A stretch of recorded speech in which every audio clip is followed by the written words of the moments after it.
नमस्कार, मैं हूं Amod Srivastava. Amazing thought, amazing message, amazing information की दिशा में आज एक कदम और आगे। आज के इस चिंतन का विषय है सुंदरकांड का 25वां दोहा। आपको ये मेरा वीडियो अच्छा लगे तो लाइक करें, शेयर करें और लाल बटन दबाकर सब्सक्राइब अवश्य करें। साथ ही बेल आइकन दबाना बिल्कुल ना भूलें। आज की इस चिंतन का विषय सुंदरकांड का दोहा क्रमांक 25। दोहा कुछ इस प्रकार है और उसका अर्थ भी इस तरह है। हरि प्रेरित तेहि अवसर, चले मारुत 49। अट्टहास करी गर्जा कपि, बढ़ी लाग आकाश।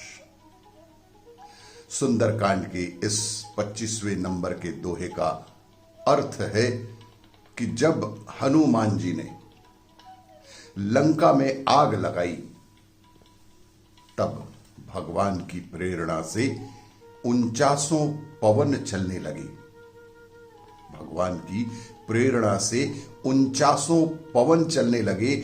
हनुमान जी अट्टहास करके गरजे और आकार बढ़ाकर आकाश से जा लगे।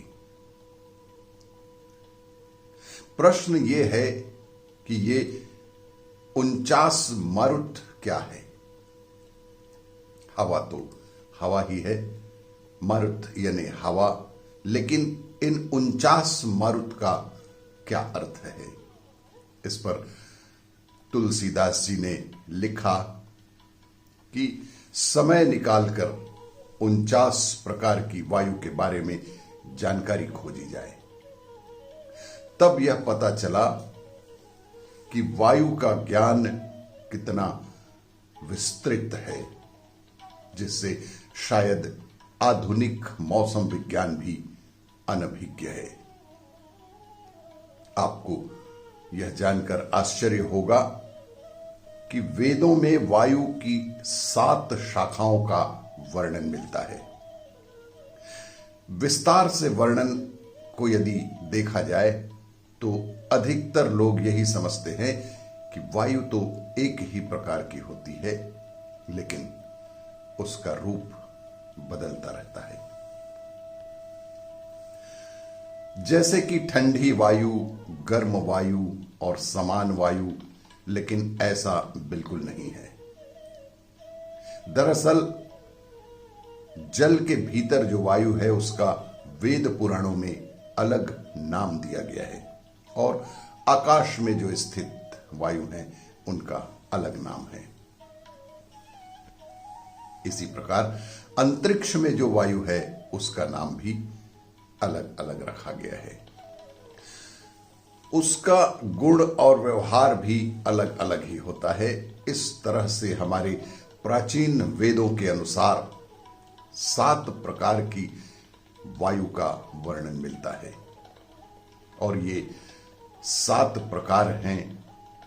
पहला है प्रवह, दूसरा है आवह, तीसरा है उवद्दह, चौथा है संवह, पांचवा है विवह, छठवा है परिवह और 7वां प्रकार है परावह। इस तरह 7 प्रकार की वायु का उद्धरण वेदों में पाया जाता है, जिसके आधार पर हमारे मनीषियों के द्वारा लिखित पुराने शास्त्रों के आधार पर वायु के 7 प्रकार बताए गए हैं। इन 7 वायु के 7 गण भी हैं और जो कि निम्न जगह में विचरण करते हैं, जैसे कि ब्रह्मलोक में 7, इंद्रलोक में 7, अंतरिक्ष में 7, भूलोक की पूर्व दिशा में 7, भूगोल की पश्चिम दिशा में भूलोक की उत्तर दिशा और भूलोक की दक्षिण दिशा। इस तरह से 7 प्रकार के वायु 7 अलग अलग तलों पर पाए जाते हैं, जिसका कुल योग होता है 7 × 7 = 49। अर्थात वायु के कुल 49 प्रकार के मरुत हो जाते हैं, जो देव रूप में पूरे विश्व, पूरे ब्रह्मांड में विचरण करते रहते हैं। आपको ये मेरा वीडियो अच्छा लगे तो लाइक करें, शेयर करें और सब्सक्राइब अवश्य करें। धन्यवाद।